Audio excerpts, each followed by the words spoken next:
tidak ditahan itu ada tiga alasan untuk orang harus ditahan. Satu, kalau dikhawatirkan mempersulit pemeriksaan. Dua, mengulangi perbuatan. Tiga, menghilangkan barang bukti. Mungkin syarat itu sudah mungkin polisi tidak khawatir Firly lari, tidak khawatir Firly mengulangi perbuatan, tidak khawatir Firly menghilangkan barang bukti karena sudah dikumpulkan semua. Mungkin ya, tapi itu tidak bisa ditanya ke saya, itu urusan polisi, penyidik, saya tidak boleh masuk. Sampai coblosan nanti 14 Februari 2024 tidak akan ada penahanan terhadap Pak Firly. Dianggap mengganggu proses pemilu ini nanti. Politik ya. Dia yakin kasus pidana tidak akan jalan atau putusannya bebas. Kalau bicara data, saya yakin Pak Firly banyak. Posisinya bisa mengkhawatirkan banyak hal. Yang kena imbasnya paling jelek negatif adalah pemerintahan itu sendiri. Ternyata boroknya itu di mana-mana. Sehingga ya berdampak politis, apalagi menjelang pemilu. Pemerintah juga tidak ingin ada kegaduhan yang tidak perlu menjelang pemilu. Meskipun bisa jadi menguntungkan kelompok tertentu, tapi ini terpaksa di pending. Kegaduhan ini pasti akan diredam 1 bulan. Ada kepentingan apa? Ada hal apa kok bisa jadi seperti ini, seperti ada tawar-menawar. Dan memang saling sandera. Nah, Harun Masiku saya yakin akan beliau tuntaskan. Pak Wan Nawawi berani menyidangkan absentia sebelum coblosan. Tidak akan ada berani partai politik apapun yang menyerang kalau mereka pinter. Sebelum Pilpres cabut pakai Perpu. Kita simpulkan 4 tahun lebih kasus itu tenggelam begitu saja.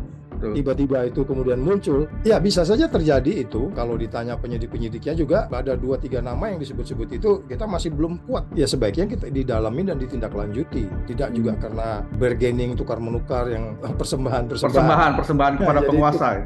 Tukar menukar gitu ya. Sekarang dia dalam diam itu banyak orang yang jiper, banyak orang yang khawatir. Dulu meninggalkan Pak Firly tinggal sendirian, sekarang mulai beberapa ada yang memberikan pembelaan.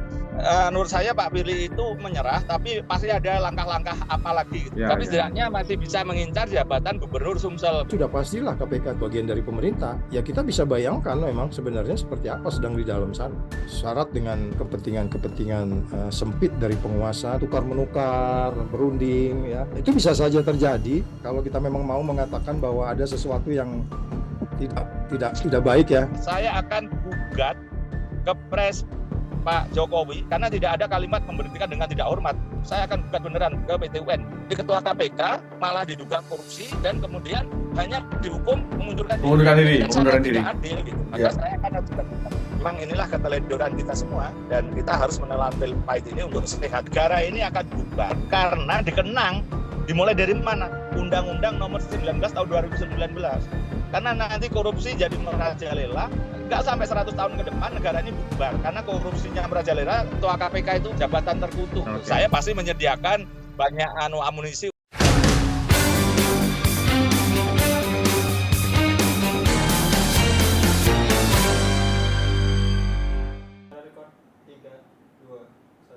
Halo, selamat pagi. Kembali lagi di program Crosscheck, diskusi publik akhir pekan. Kali ini bersama saya, Ahmad Firdaus. Firly Bahuri, mantan Ketua KPK, tersangka kasus pemerasan mantan Menteri Pertanian Syahrul Yassin Limpo, sudah 3 kali diperiksa Polda Metro Jaya di Barreskrim Polri. Namun hingga kini polisi juga belum menahan Firly. Yang menarik adalah Menko Polhukam Mahfud MD justru menyatakan Firly tidak harus ditahan. Bahkan Ketua Umum Partai Bulan Bintang Yusril Iza Mahendra juga menegaskan kasus Firly sebaiknya dihentikan. Pernyataan dari 2 tokoh lingkaran istana ini membuat publik kemudian bertanya-tanya, benarkah Firly kini telah berubah menjadi kartu as lingkaran istana dalam pertarungan politik tingkat tinggi?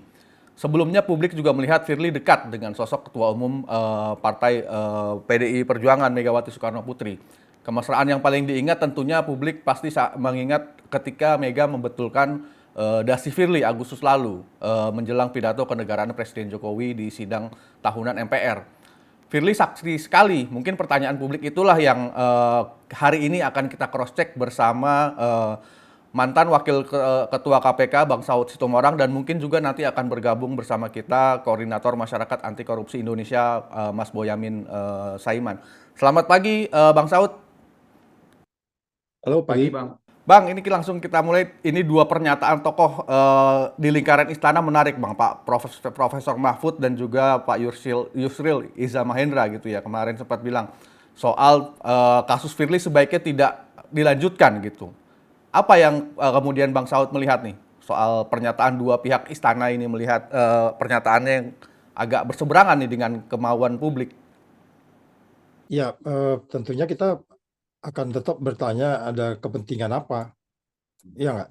Ya. Kalau saya bilang niat saya kan berarti saya punya kepentingan. Kepentingannya apa? Itu kepentingannya publik atau kepentingannya personal? Oke. Kalau kepentingannya publik jelas dong pemberantasan korupsi. Ya. Pemberantasan korupsi, which is pra peradilan juga sudah mengatakan prosesnya lanjut dari formil materialnya. Jadi pertanyaan kembali lagi, kalau hanya dalam kaitan klien dan penasihat hukum, ya kita anggap itu suatu normatif saja gitu. Yep. Tapi kan Pak Mahfud bukan nggak dalam posisi penasihat hukum, kan? Ya. Dia Menteri Politik, Hukum dan Keamanan. Jadi dia harus lebih firm sebenarnya dalam menyikapi kasus ini. Artinya kalau Mahfud ragu tentang bukti-bukti yang dikumpulkan oleh Polri sejak mulai dari foto itu keluar sampai hari ini, kan bisa bertanya gitu. Sehingga bahasa bersayap ini sebenarnya nggak baik juga kalau didengar publik, apalagi sekarang yang bersangkutan running untuk jadi cawapres. Nah ini kan kalau saya sebenarnya tadi saya mau mengutip dikit ya, berhubung Bang Boyamin belum hadir nih, kalian saya mau konfirmasi. Kita tunggu nanti, coba saya kutip dikit nih. Di bulan November lalu di program Crosscheck juga Mas Boyamin sempat bilang nih, ada persembahan-persembahan yang akan dikasih oleh Firly agar kasusnya ini tidak berlanjut ke penegakan hukum gitu Bang. Ada persembahan yang diberikan kepada penguasa, dari Firly kepada penguasa gitu. Nah ini kira-kira persembahan apa sih Bang yang mungkin banyak publik yang belum tahu kenapa sampai kasus Firly itu begitu berlarut-larut sampai 3 kali diperiksa Barreskrim, tapi belum juga, walaupun statusnya sudah tersangka ya Bang? Ada hal apa kok bisa jadi seperti ini, seperti ada tawar-menawar dan kemudian menjadi perhatian publik tidak di substansi masalahnya, malah jadi hal-hal di luar pemberantasan korupsi, dia hal-hal di luar penegakan hukum, dalam hal ini politik. Ya sebenarnya sudah pastilah ketika kemudian KPK itu tidak lagi bagian yang independen, atau dengan kata lain dia bagian dari pemerintah, ya kita bisa bayangkan memang sebenarnya seperti apa sedang di dalam sana. Yang waktu itu sangat independen saja, Pak Agus mengalami kata-kata yang disebutnya hentikan gitu kan. Ya. Nah, apalagi sekarang yang sudah sangat independen, sangat defenden, jadi bagian dari pemerintah. Jadi saya berpikiran jangan-jangan itu yang terjadi di dalam e-formula sampai 16 kali ekspos itu kan gitu. Jadi artinya memang ketika undang-undang KPK itu diganti menjadi bagian pemerintah, sudah kita bayangkan 26 poin pelemahan ketika itu, diantaranya adalah bahwa dia sudah syarat dengan apa yang kita sebut sebagai kepentingan sempit dari penguasa di dalam melakukan pemberantasan korupsi gitu Mas. Baik. Nah ini kalau saya kembali lagi mengutip ya pernyataan Mas Boyamin waktu itu, dia bilang akan ada persembahan. Salah satunya yang sudah mulai disebut adalah kasus Harun Masiku untuk membuat dia terbebas dari kasus ini, dan kemungkinan juga akan dipersembahkan lagi, dibukanya lagi kasus IKTP. Kalau Bang Sahut melihatnya skandal IKTP ini akankah dibuka lagi? Kalau umpamanya ada bukti baru bisa saja, karena kalau nggak itu tidak adil. Jadi kalau mereka bisa menemukan bukti baru, tetapi ketika kemudian Angkatan 4 berada di sana kan kita baru beberapa orang, untuk kemudian belum bisa kita masuk ke sejumlah nama yang disebut-sebut yang sudah kita kenal selama ini. Jadi apa yang disebut dengan persembahan-persembahan itu, saya pikir itu sesuatu yang sebaiknya kita tidak masukkan di dalam konteks ini. Karena kalau kita bicara penegakan hukum, of course kalau ada bukti baru, semua kasus yang ada di KPK yang katakanlah kemudian kita sulit untuk menindaklanjuti dengan kekurangan bukti, ya, apapun case-nya, ya sebaiknya kita didalami dan ditindaklanjuti. Tidak juga karena bargaining, tukar-menukar yang Mas Firdaus tadi bilang itu apa tuh? Persembahan kepada penguasa. Tukar menukar gitu ya. Iya. Jadi saya membayangkan kalau itu terjadi, maka semakin lengkap sudah bahwa ini jadi tidak murni dari penegakan hukum. Semakin jelas ini tawar-menawar, semakin jelas ini menjadi bagian yang saya duga akan memperburuk indeks persepsi korupsi kita ke depan. Ya, ya. Nah, kalau spesial soal kasus IKTP gitu, kalau koreksi ya Bang, kalau misalkan kurang tepat gitu ya Bang ya. Ini kan kasus IKTP ini awalnya mau dipakai nih sama Firly sebagai daya tawar ke penguasa untuk membuat dia terhindar dari kasus ini. Tapi keduluan oleh mantan Ketua KPK Pak Agus Raharjo yang dia bilang waktu itu minta dihentikan. Nah, ini kan posisinya menjadi lemah nih Firly ini karena kasusnya sudah dibuka duluan oleh Pak Agus. Atau sebaliknya, malah jangan-jangan Firly punya catatan kelam lain tokoh besar terkait IKTP. Makanya sampai sekarang masih kuat. Ya, bisa saja terjadi itu. Tapi kalau case-nya itu masih di seputar eh, ke- IKTP, ya itu kan sebenarnya ada banyak bukti-bukti yang sebenarnya kalau mau dikembangkan, termasuk hal-hal yang di persidangan, kalau mau dikembangkan lebih lanjut, bisa saja itu ada temuan-temuan baru yang memungkinkan kita untuk mendalaminya. Ya. Tetapi kan selama ini itu tidak fokus banget untuk mengembangkan itu karena memiliki prioritas yang lain. Ya. Kalau ditanya penyidik-penyidiknya juga, kita memang ada 2-3 nama yang disebut-sebut itu, kita masih belum kuat benar untuk katakanlah untuk membawa ke depan pengadilan atau mendalami masuk proses penyelidikan baru atau penyidikan baru. Nah, kalau ada case-case lain di luar dari itu atau case apapun yang terjadi di masa lalu atau di masa mereka memimpin, ya saya pikir itu bisa saja dikembangkan. Tapi sekali lagi kita minta itu nggak ada kaitan dengan peristiwa 36 dan 65 Undang-Undang KPK yang dilakukan oleh Firly, bisa dia bertemu dengan pihak yang berperkara dan itu adalah peristiwa pidana. Jadi sebaiknya tukar menukar atau sandera menyandera itu enggak, ya jangan dibiasakan dilakukan itu ya. Cukup ada di case-nya saja gitu, kira-kira gitu Mas Firdaus. Mas Boyamin, tadi saya sudah sempat berdiskusi sedikit dengan Bang Saud, terutama terkait kasus Firly ini yang seakan-akan kok makin mandek gitu ya, sudah 3 kali diperiksa Bareskrim, belum juga ditahan, padahal statusnya sudah tersangka. Dan yang menarik juga ada, tadi saya sudah tanyakan juga kepada Bang Saud gitu ya, opini Bang Saud ini soal pernyataan 2 tokoh di lingkaran istana, pertama Profesor Mahfud dan juga Ketua PBB Pak Yusril Iza Mahendra yang bilang sebaiknya kasus Firly ini nggak usah dilanjutkan lah demi hubungan baik antara Polri dan KPK. Kalau Mas Boyamin melihatnya statement 2 orang di dalam istana ini seperti apa? Saya memulai harus dari sahabat baik saya namanya Firly Bahuri. Bagaimana dia berstatement yang harus kita garis bawahi ketika dia ingin menjadi orang biasa. Nah, dari itu saya sudah hafal, mulai zaman kasus helikopter maupun sebelumnya saya sudah mempelajari tipikalnya. Kalau belajar Pak Saud itu saya profiling gitu. Nah, bukan dari sisi profiling kayak lucu-lucuan, enggak. Saya harus tahu detail. Pak Firly itu senengannya hal-hal yang perintilan. Harus detail dan kemudian bagaimana saya dulu misalnya tanda kutip menjebak Pak Firly itu kasus helikopter dengan urusan foto tidak pakai masker.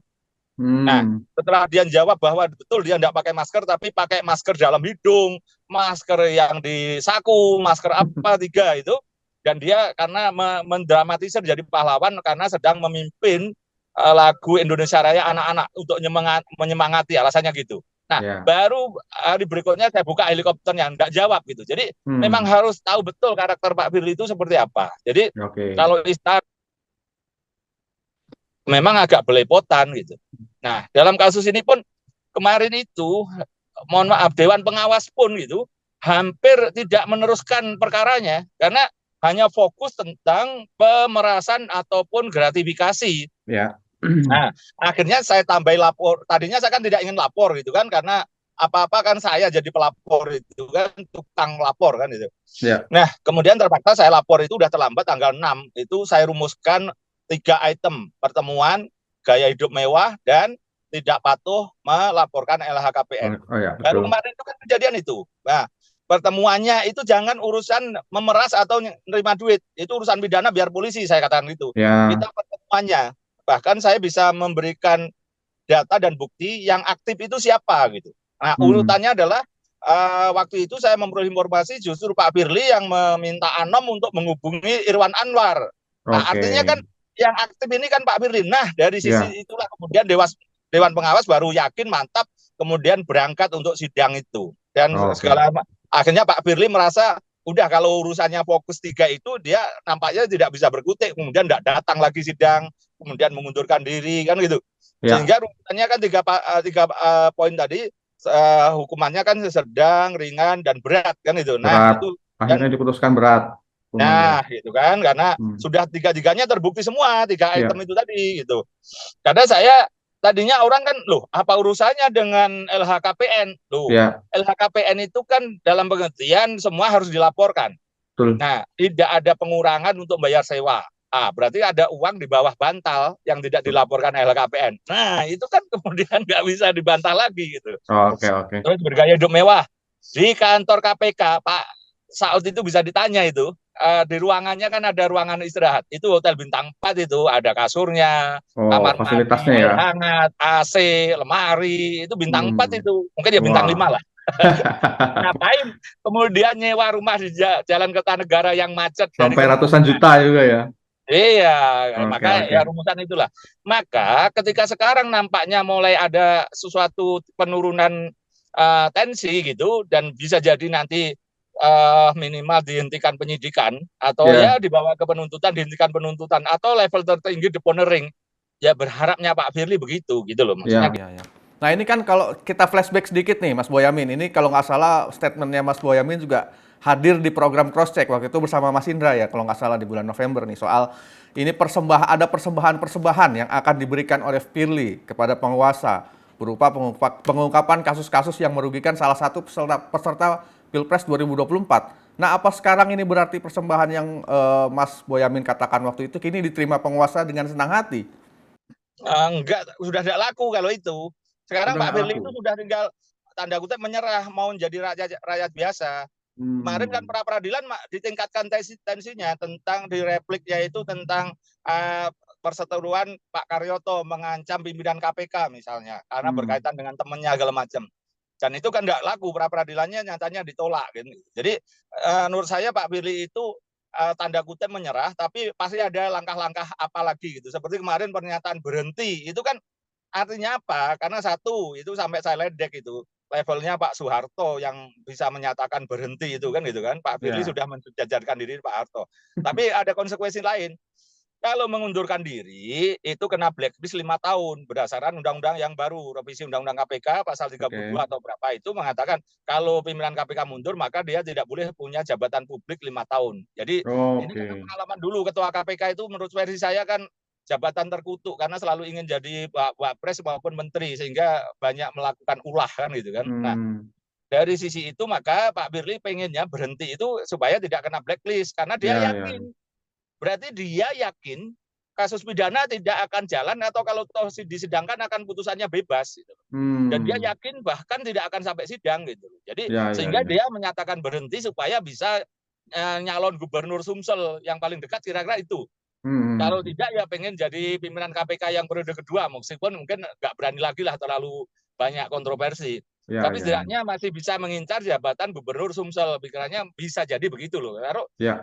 Karena kalau berhadapan dengan Pak Firly itu harus jadi sahabatnya baru bisa memahami. Nah saya kan sahabat terbaiknya Pak Firly kan. Baik, baik. Mas Boyamin, ini kan publik tetap curiga ya sekarang ya. Karena udah 3 kali diperiksa sebagai tersangka, belum juga ditahan. Terus ditambah juga pernyataan dari 2 tokoh lingkaran istana yang minta kasusnya segera dihentikan. Ini kan sangat berisiko ya. Nah, kalau dari data Maki, apakah ada kartu truf lain dari Firly di tengah pertarungan elit politik sehingga mendapatkan respon dari tokoh istana? Saya yakin sepenuhnya Pak Firly itu hal detail dan perintilan sejak zaman deputi, zaman apa. Kalau bicara data, saya yakin 10 kali lipat dari yang dipunyai Boyamin gitu loh.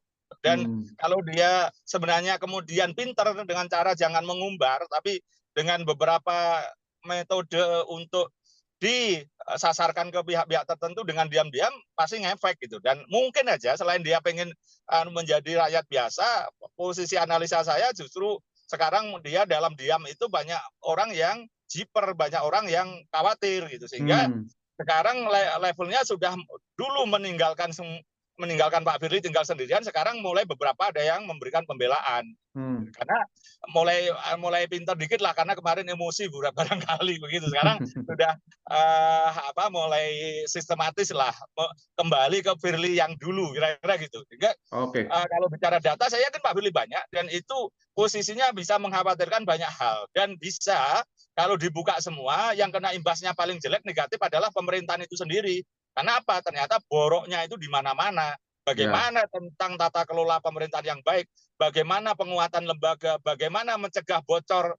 Kita ini kan levelnya mencegah bocor aja kan nggak mampu. Padahal negara modern yang korupsinya kecil itu kan mampu mencegah tiris atau rembes. Nah, kita itu bocor aja nggak mampu kan. Nah, itu yang bisa tanda kutip mendegradasi pemerintahan yang buruk tata kelolanya, sehingga ya berdampak politis apalagi menjelang pemilu. Sekarang kita coba bergeser sedikit nih Mas Boyamin ke kasusnya Harun Masiku gitu ya. Firly pernah juga kan kemarin belum lama ini konfres kalau dia sudah menandatangani surat penangkapan Harun Masiku. Tapi yang kerja sekarang kan ketua dan pimpinan KPK yang baru. Jadi peran Firly di mata penguasa ini sudah selesai dong. Nah, sekarang apa istimewanya Firly di mata penguasa, Mas Boyamin? Masih banyak, karena tadi ketika dia sudah mulai diam itu datanya masih banyak. Saya meyakini gitu, urusan Harun Masiku dia tahu data banyak, dan urusan rangkainya kemana-kemana gitu. Dan pada posisi pemerintah pun, penguasa pun juga tidak ingin ada kegaduhan yang tidak perlu menjelang pemilu. Maka ya meskipun bisa jadi menguntungkan kelompok tertentu, tapi ini terpaksa di pending dulu karena bisa menjadi kegaduhan yang tidak perlu dan membahayakan sistem demokrasi tanda kutip pemilu yang akan datang ini gitu. Jadi ya otomatis ini kegaduhan ini pasti akan diredam. Karena semua sudah fokus kurang 1 bulan, sudah masing-masing percaya diri akan perolehannya apa, begitu seberapa sudah percaya diri semua. Jadi ini saya yakin diredam lah kegaduhan-kegaduhan yang tidak perlu. Jadi saya kira itu sampai coblosan nanti 14 Februari 2024 tidak akan ada penahanan terhadap Pak Firly. Karena ya itu tadi, menyingkirkan kegaduhan-kegaduhan yang dianggap tidak perlu, yang akan dianggap mengganggu proses pemilu ini nanti. Politik ya. Oke. Ya, baik. Kayak saya bergeser lagi ke Bang Saud nih. Bang Saud, ini kan kasus Harun Masiku juga sudah terbongkar. Publik juga sudah geram dan pengen melihat penangkapan Harun Masiku nih. Nah, ini apakah akan terjadi nih di era kepemimpinan KPK Pak Nawawi Pamolango? Ya, kasus itu kan sebenarnya kasus yang ringan ya, sebenarnya simpel kasusnya. Jadi kalau mereka mau bisa hari ini juga, kalau mereka mau kerjakan dengan baik bisa, nggak perlu collection data atau lain-lain. Persoalannya adalah kembali lagi, kalau hanya larinya nanti tawar-menawar, dan which is itu yang kita harus kawal. Kalau terjadi tawar-menawar sehingga kemudian tadi dikait-kaitkan dengan proses kontestasi juga, yang menunjukkan pada kita di masa depan, itulah perlunya KPK yang independen. Sehingga apapun yang terjadi gonjang-ganjing politik, dia tidak akan ikut di dalamnya. Ya, kita menuntut pada yang masih bertugas di sana, 4 orang ini, gimana mereka bisa menjelaskan itu bahwa mereka lakukan itu di luar dari premis-premis politik, tapi memang benar buktinya yang kuat dan kemudian prosesnya bisa dilanjutkan. Nah, apa yang bisa kita simpulkan dari cerita itu hampir sekitar 4 tahun lebih. Kasus itu tenggelam begitu saja, tiba-tiba itu kemudian muncul. Kan ini kan buat kita itu sesuatu yang sangat-sangat ini rough ya, sangat-sangat kasar banget gitu. Yang akhirnya kita menilai, oh inilah akibat dari Undang-Undang 2019 itu. Sehingga kalau ditanya lebih lanjut, ya saya mengatakan udah ini tinggal tunggu selesai aja pemerintahan ini sambil menunggu pemerintahan baru. Kalau saya begitu. Ada kemungkinan nggak Bang, kalau misalkan kasus Harun Masiku ini kan akan menyandra salah satu partai yang ikut kontestasi gitu, akan ada nggak narasi-narasi ketika nanti Pak Nawawi melanjutkan kasus ini dianggapnya ada campur tangan penguasa untuk melemahkan salah satu kubu?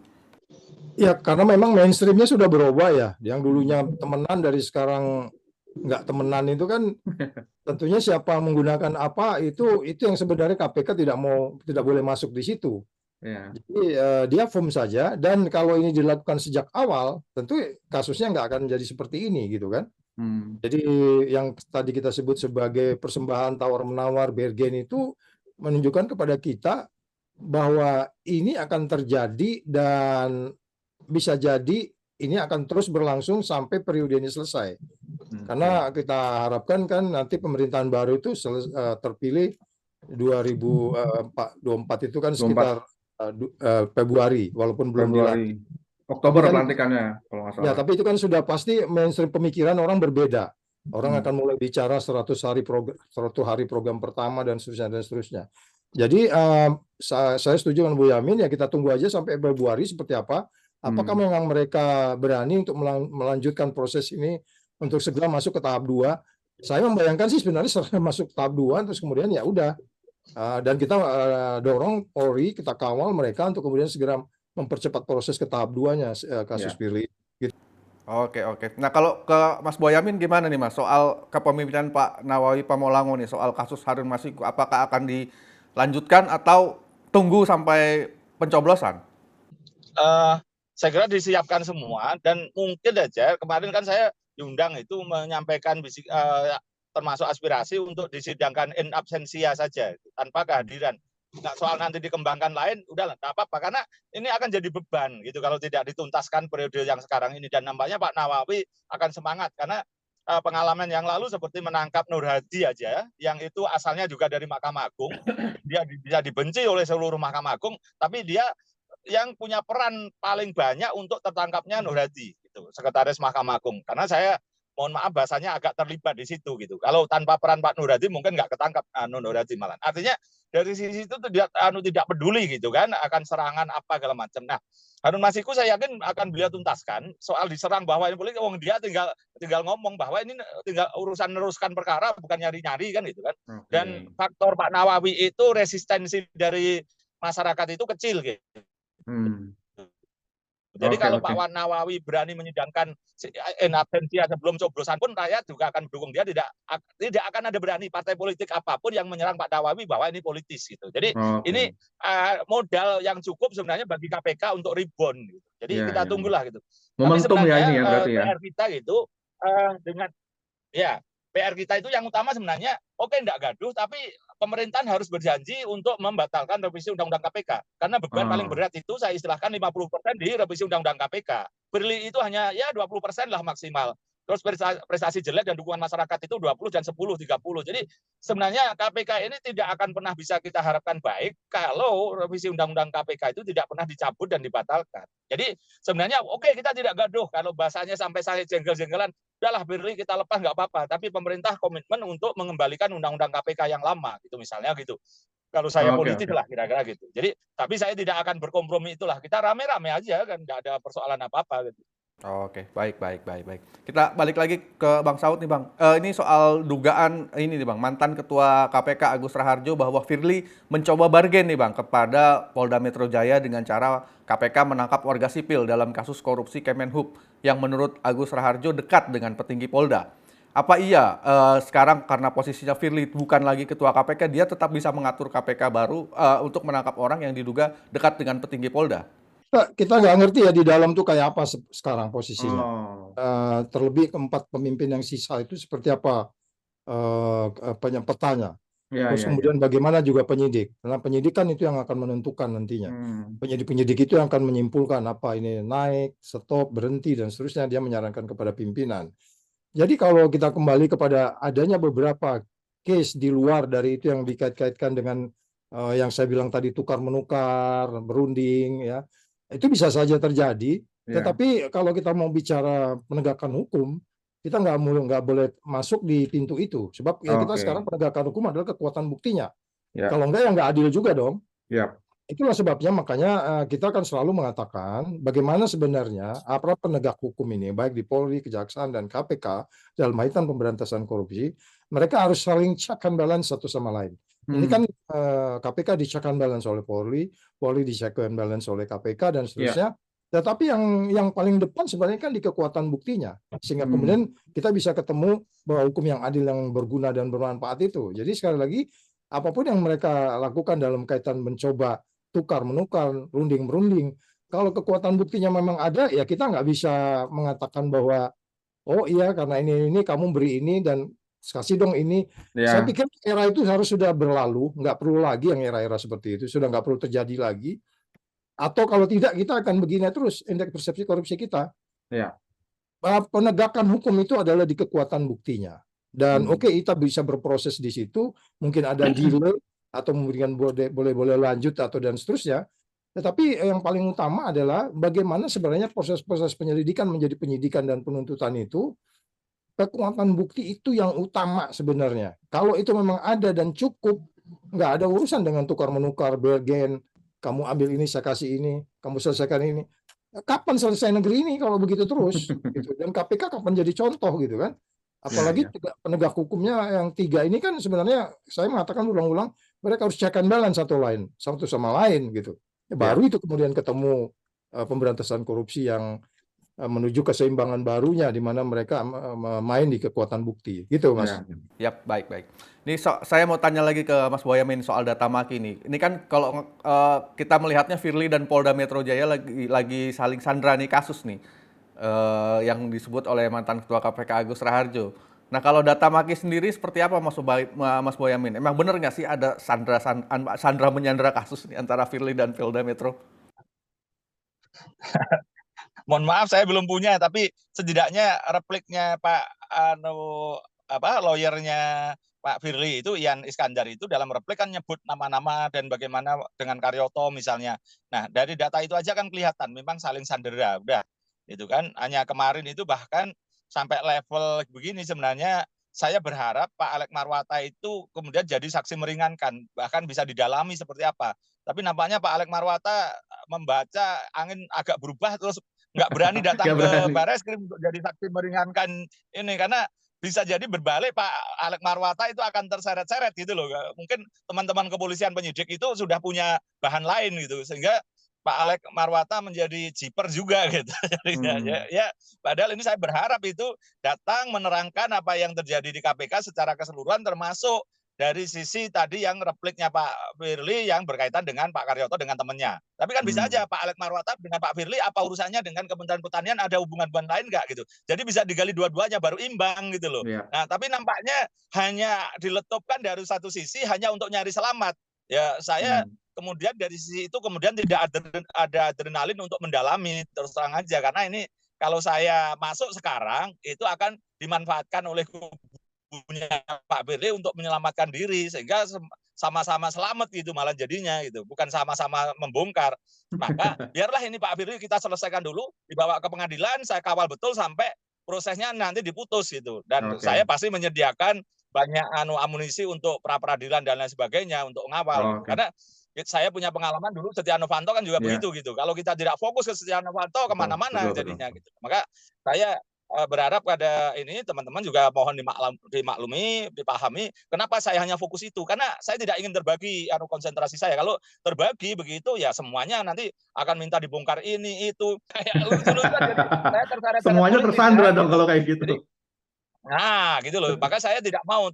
Saya ini politisi Orde Baru, tahun 1997 sudah DPRD Solo termuda waktu itu. Jadi saya paham politik mana kan gitu kan. Jadi maka saya akan fokus kepada Pak Firly untuk sampai pengadilan. Saya tidak ingin yang lain-lain karena nanti menjadi politis gitu. Yang di proses apapun perbaikan itu adalah satu, saya kenapa hari ini pun minta diberhentikan dengan tidak hormat. Satu memang ya ada putusan Dewan Pengawas. Kedua berkaitan dengan pensiun biar tidak dapat pensiun. Terus ketiga berkaitan dengan itu tadi blacklist umur hidup tidak bisa jabatan publik mengundurkan diri aja 5 tahun. Nah, yang keempat efek jera gitu loh supaya orang tidak macam-macam lah. Kalau tidak tuntas kan ini nanti tidak ada efek jera lagi gitu. Akan terulang lagi. Capek Mas itu. Saya dengan Pak Saud akhirnya menjadi hanya memutar kaset rusak yang berulang-ulang kan gitu kan. Tidak pernah meningkat seperti yang dikatakan Pak Saud tadi gitu. Kita Nah, berhubung Mas Boyamin sangat serius nih, lagi fokus ngawal Firly, ini ada lagi nih soal asetnya nih, Mas Boyamin. Ini kan banyak aset yang tidak didaftarkan Firly di LHKPN. Ada 7 aset kalau catatan saya ya, ada 7 aset miliaran rupiah mulai dari apartemen mewah, kafling tanah di Bekasi, Bogor, Sukabumi, dan lain sebagainya. Kalau catatan Maki seperti apa? Apakah memang lebih dari ini atau cuma 7 ini aja? Mohon maaf saya juga belum punya datanya kalau ini karena ya itu kita serahkan ke penyidik aja lah untuk mendalami. Saya aja terus terang aja terkaget-kaget ketika penyidik tahu ada apartemen Insense, itu aja kaget, itu Ya. nggak ada catatan saya. Sebenarnya gini, teman-teman penyidik itu, polisian maupun kejaksaan, kalau diberi kesempatan atau mau bekerja, itu melebihi ekspektasi kita. Seperti Kejaksaan Agung ketika dibebaskan kasus minyak goreng langka mahal itu, kalau tidak ada kemauan kuat mereka, itu hanya undang-undang perdagangan, penyelundupan, tidak korupsi, tapi bisa dijadikan korupsi. Terus perkebunan Surya Darmadi, terus kemudian beberapa kasus yang lain, termasuk satelit Kemenhan, mana bisa itu berani dulu kalau tidak diberi kebebasan. Dan ketika polisi ini diberi keleluasaan untuk menyidik Pak Firly, banyak hal yang bisa didapatkan gitu. Jadi sebenarnya kita butuh mensupport mereka untuk tetap mau dan ada semangat dan juga ada kebebasan gitu. Kemampuan mereka itu sudah hebat, tinggal mau dan diberi kesempatan, itu aja, diberi kebebasan artinya gitu. Nah, mari kita dorong supaya jangan ditarik-tarik politik gitu. Makasih. Ya, oke. Nah, ini Bang Saud soal ini juga polisi kan sekarang nggak hanya menjerat Firly dengan kasus pemerasan terhadap Syahrul Yassin Limpo, tapi juga kemarin sempat dibilang akan menginvestigasi soal kasus pencucian uang, menyembunyikan aset gitu.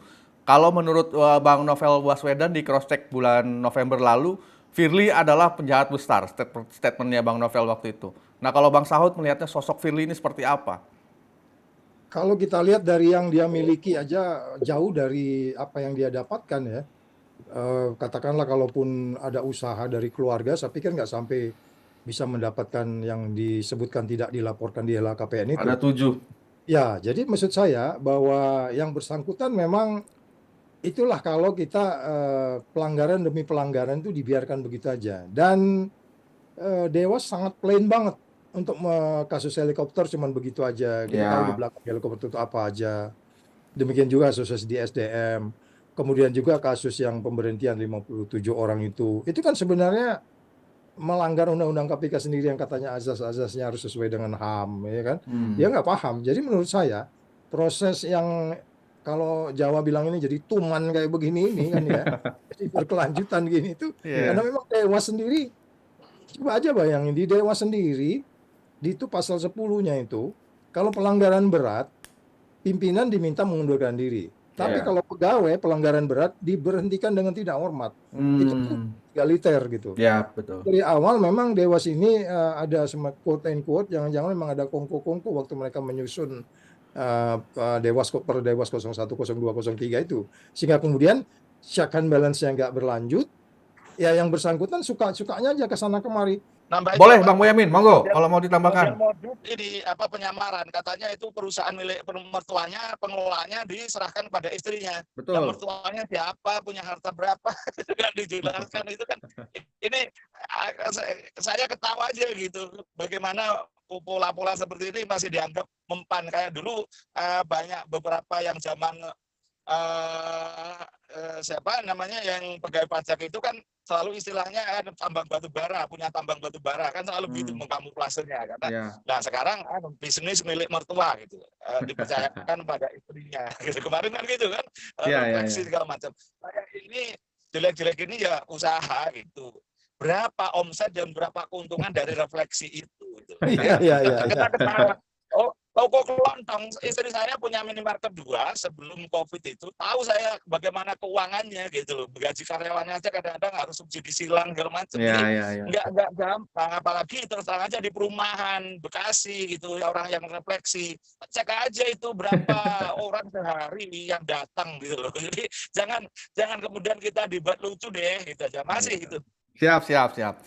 Bang Saud, ini sebagai closing statement mungkin ya Bang Saud, ini kan KPK kita ketahui semua adalah anak kandungnya reformasi gitu. Tapi kepercayaan masyarakat sekarang terhadap KPK ini sudah sangat rendah gitu Bang Saud. Nah, Bang Saud juga sering mengatakan udah lelah nih, capek ngomongin KPK. Tapi kita tentunya tetap harus optimis gitu ya Bang, memperbaiki KPK. Mungkin juga merevisi undang-undang KPK. Nah, silakan Bang Saud, closing statement-nya. Ya, jadi kembali lagi kita harus melihat ya kalau mau saya kalau kita memang mau mengatakan bahwa ada sesuatu yang tidak baik ya, itu di layar itu ada kelihatan ya. 34 ya. Kita dapat angka 34 itu kan banyak yang menilai itu. Economic Intelligence Unit, International Country Risk Guide, dan seterusnya. Dapat angka 34. Ini kan sangat ruwet ini. Jadi kalau Mas Firdaus tanya saya gimana, saya pikir kita tinggal nunggu pemerintahan baru dari 3 calon ini bisa nggak menyelesaikan ini, ya kan gitu. Jadi sekali lagi ini cukup ruwet kalau kita mau mengatasi ini. Di sini kan termasuk bagaimana political risk apa namanya itu economic survey aja menunjukkan bahwa banyak hal-hal yang terkaitan dengan PNS, inefisien dan seterusnya. Ya. Jadi kalau kita memang mau nanti mengatakan bahwa ada beberapa upaya yang harus kita lakukan dalam kaitan bagaimana kita bisa menyelesaikan persoalan-persoalan yang ada saat ini.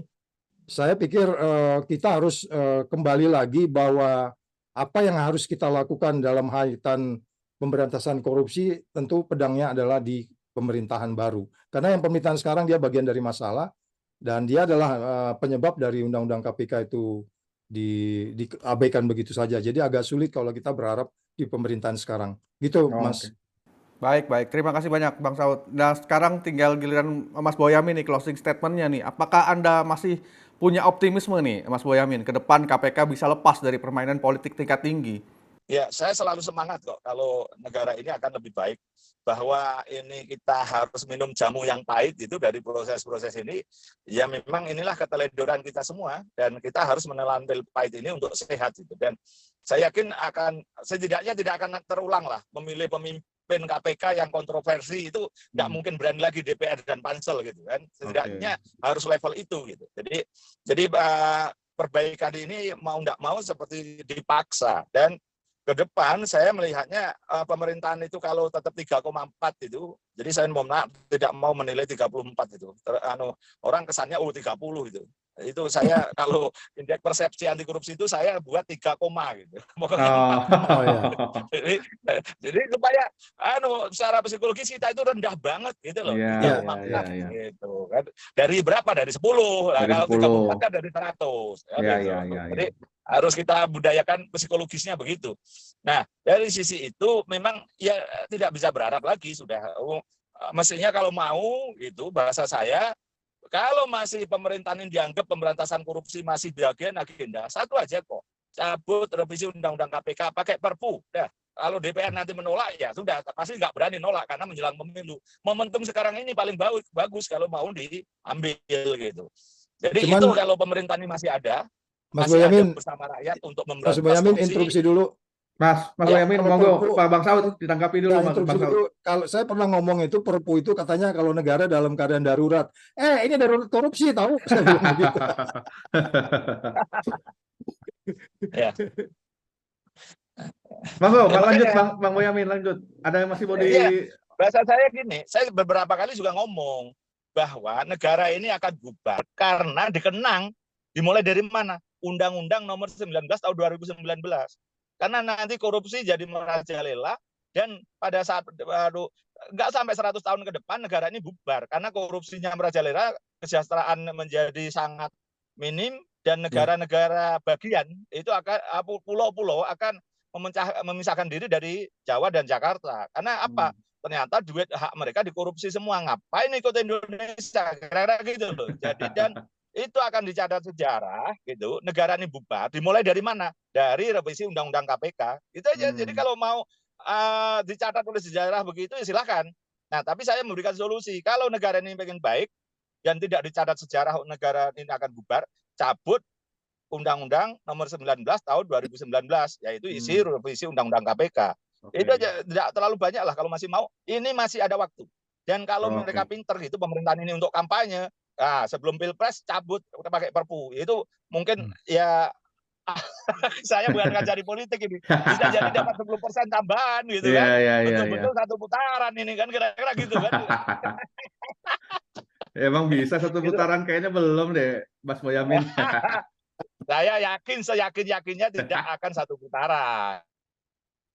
Saya karena politisi gitu kan, gitu loh. Jadi rasanya nggak bisa lah satu putaran itu nonsen lah. Jadi itu kalau bahasa. Dan berikutnya adalah saya akan gugat ke Pres Pak Jokowi, Paduka Yang Mulia Presiden Republik Indonesia menyangkut pemberhentian Pak Firly karena tidak ada kalimat memberhentikan dengan tidak hormat. Padahal diktum menimbang mengingatnya di poin 2 itu adalah putusan Dewan Pengawas KPK. Bukan hanya Oke. semata-mata surat permohonan pengunduran dirinya Pak Firly. Nah, putusan Dewan Pengawas kan pelanggaran berat dengan sanksi terberat. Maka Ya. harusnya itu disebut pemberhentian dengan tidak hormat. Sehingga ya tadi saya katakan butuh efek jera. Maka saya buktikan, saya akan gugat beneran ke PT UN. Dan saya yakin pada posisi ini saya punya dalil kuat. Karena apa? Yaitu tadi, masa pegawai negeri yang sekedar menggelapkan uang kecil-kecilan aja diberhentikan dengan tidak hormat? Betul, betul, betul. Ada urusan perselingkuhan juga bisa diberhentikan dengan tidak hormat, urusan korupsi juga gitu, dengan tidak hormat. Nah ini ditugasi menjadi ketua KPK, malah diduga korupsi, melanggar kode etik berat, dan kemudian hanya dihukum mengundurkan diri. Yang sangat tidak adil gitu. Maka saya akan ajukan. Jadi perlu digugat ini ke pres ini. Makasih. Baik, baik. Terima kasih banyak Mas Boyamin. Terima kasih juga Bang Saud atas waktunya. Kita jumpa lagi mungkin di lain kesempatan. Ya, demikianlah diskusi kita di program Crosscheck akhir pekan ini. Kita ketemu lagi pekan depan di waktu yang sama dengan narasumber yang menarik lainnya. Terima kasih. Salam sehat selalu dan juga selamat merayakan Natal dan juga Tahun Baru 2024.